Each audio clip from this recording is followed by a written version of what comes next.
right, if I come out of this, I've got to live with purpose. I've got to do things differently. I decided I wanted to be a champion for women entrepreneurs, specifically tech. That was the space I knew. Those were the entrepreneurs I knew. Right, so it's a check plus a bear hug that we can give them. This is how the magic happens.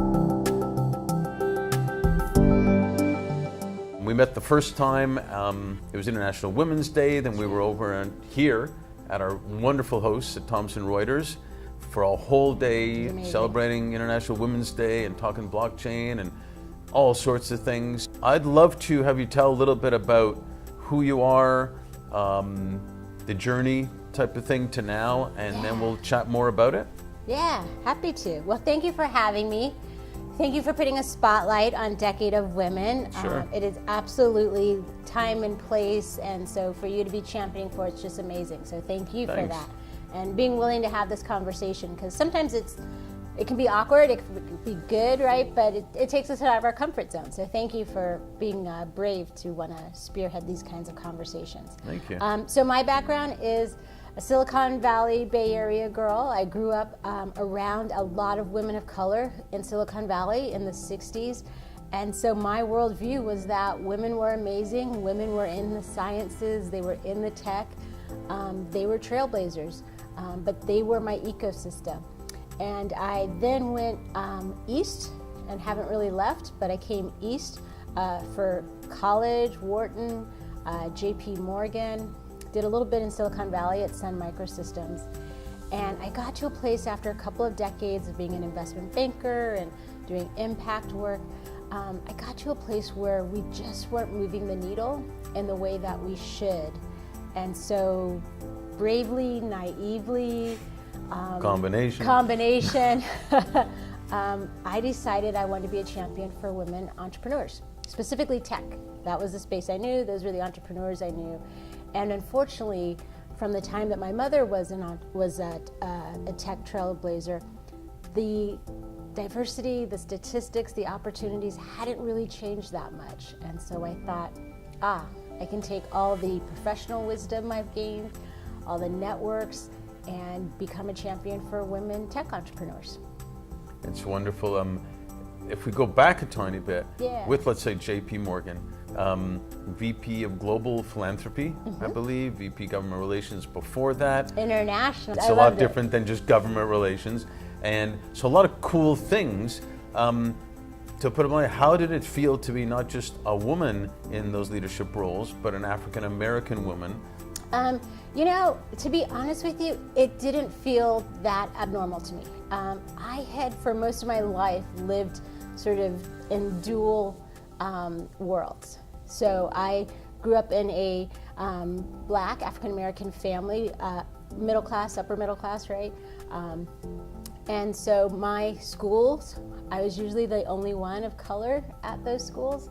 And so when I got to Wall Street and was in mergers and acquisitions, which, you know, in the 90s, late 90s, 2000s, was the creme de la creme of investment banking. Sure. It's now moved to, you know, hedge funds and things, but, you know, that was the creme de la creme. And so being the only woman of color in those rooms on the deal team, going out and meeting with clients, felt normal to me.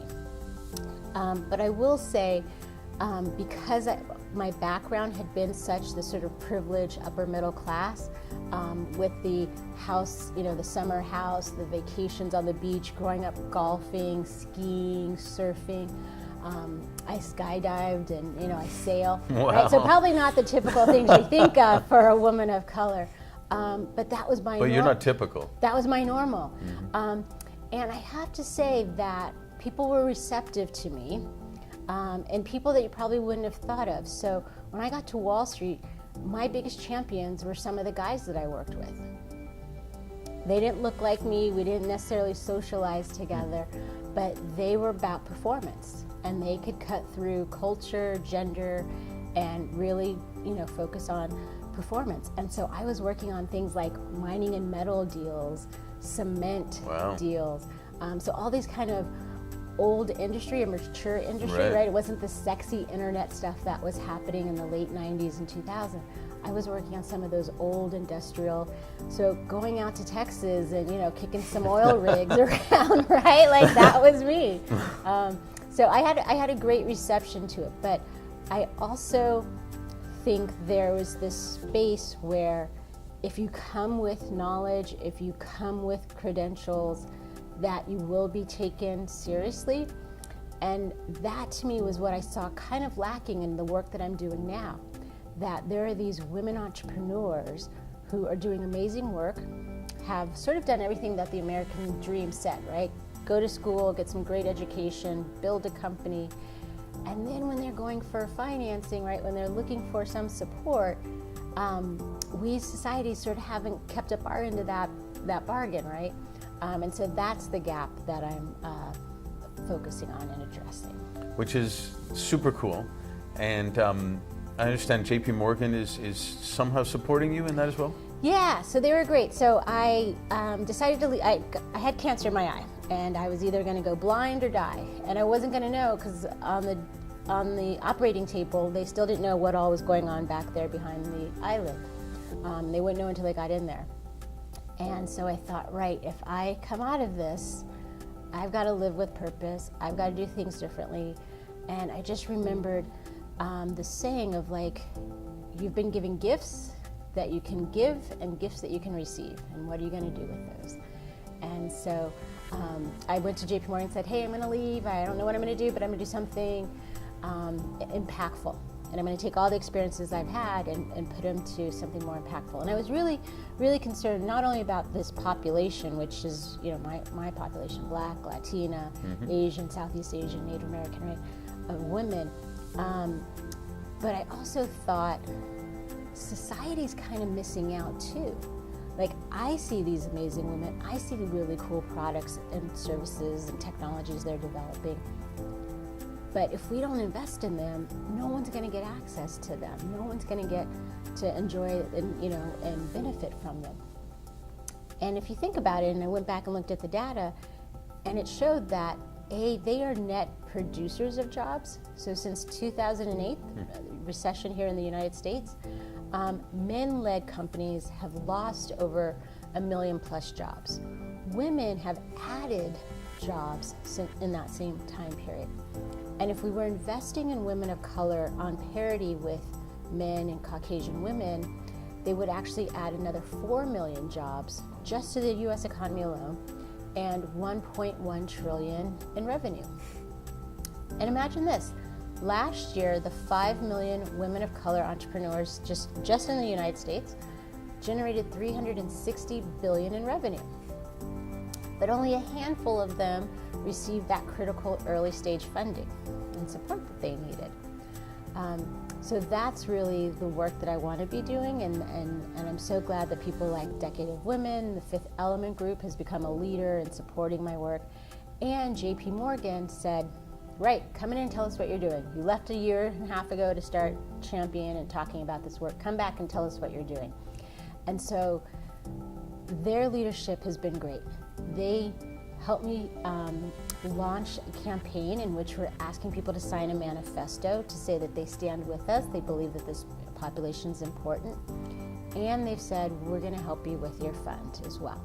But we understand first we've just got to tell really good stories of who these women are, because I don't think people are waking up saying, I want to exclude half the population, right? People have mothers, daughters, sisters, wives, but they don't know how to support this population because it's not in their universe, right? Right. And so what we said was we need to start telling really good stories of who these women are first. Because then if people can see it, then when it comes through the door, they can go, I'm excited, I want to get involved with that. So it's the same story, if you will, about, again, we're finding that business and doing good does come together.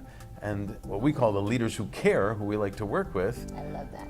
are the ones that are going to, for lack of a better word, win, because they're going to get the great people coming to them. They're going to invest in people like you're working with, and it's going to be the leaders are going to be the leader. The winning leaders are going to be the leaders who care about this type of stuff. Yeah.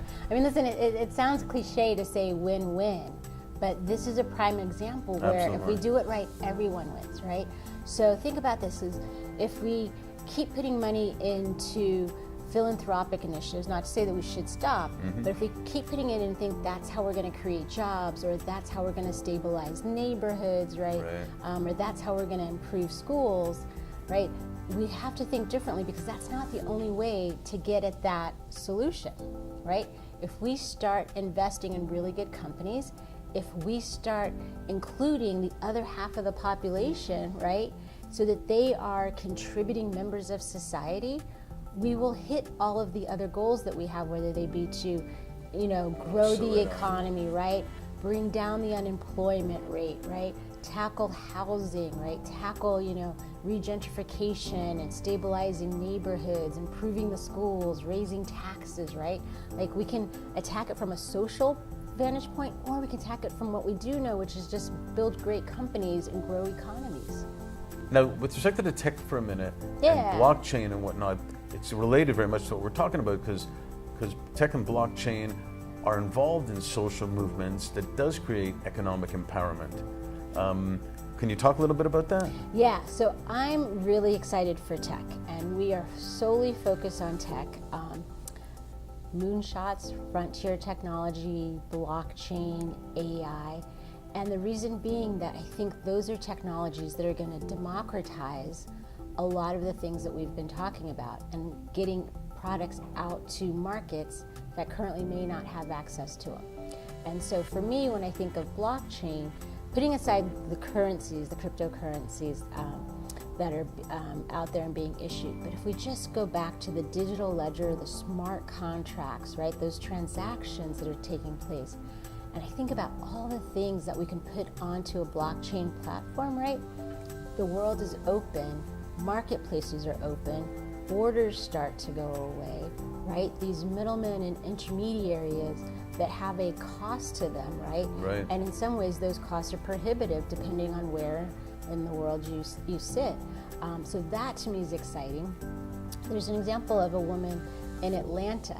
She, a woman of color, she has taken medical records and put them on blockchain. So now wherever you are in the world, you're going to be able to have access, well encrypted, well-guarded access to your medical records. Brilliant. Think how long we've been talking about mobilizing medical records, right? She's cracking the code on that. Good for her. So those are the kinds of things that I see out there that I'm excited about.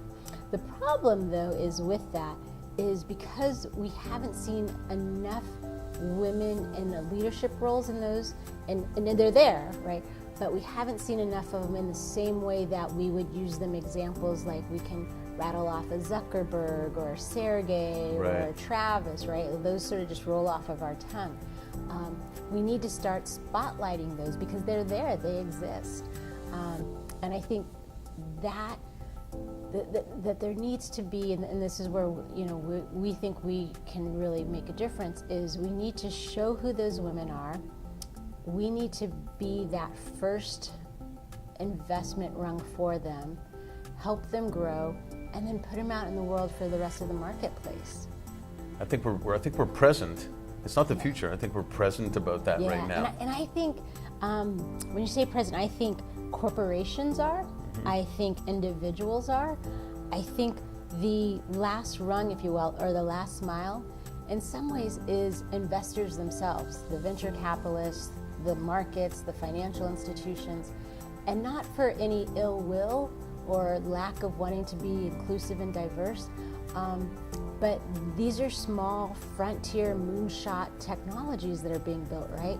And so a JP Morgan or XYZ venture fund, the beauty is they're big and they can do big deals, but we've got to sort of start small and sort of give these companies a bear hug, and that's what we can do, right? So it's a check plus a bear hug that we can give them. But corporates and individuals absolutely are ready to be there as well. And that's what's exciting. So I don't feel alone in this work. Oh, you're not right? alone. I feel the decade of women around me, like that. You're right. There's a circle around me. It's bear hugging me. But corporates get it. Individuals get it. Smart companies get it, right? Not just. Well, companies can't get it. we'll make it happen. I'm excited. right. I'm so glad you're a part of this. This is My pleasure. I'm glad you're letting me be a part of it. this is how the magic happens.